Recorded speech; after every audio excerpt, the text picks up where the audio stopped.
বলা যায় ভারতের ইন্ধনে বা ফ্যাসিস্টদের ইন্ধনে এই ঘটনাটা ঘটাচ্ছে। তা আমরা এটা যেন ঘটাতে না পারে এই জন্য আমরা আমাদের সর্বাত্মক ব্যবস্থা নিচ্ছি এবং আমাদের যে উপদেষ্টা মানে প্রদীপ ভাই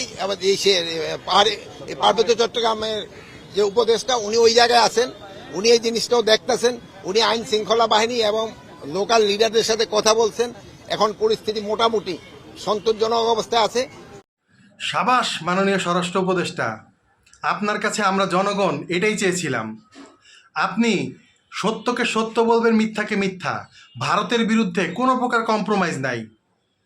আপনি সত্যিকারের একজন স্বরাষ্ট্র উপদেষ্টা, বাংলাদেশের প্রকৃত স্বরাষ্ট্র উপদেষ্টা।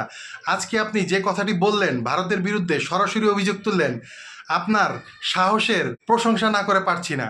আমরা জনগণ আপনার পাশে আছি। আপনি ভারতের বিরুদ্ধে আওয়াজ তুলুন। ভারতের প্রত্যেকটা হিংসাত্মক কাজ এবং অন্যায়ের প্রতিবাদ আপনি করবেন। বাংলাদেশের 18 কোটি জনগণ আপনার পাশে থাকবে ইনশাআল্লাহ।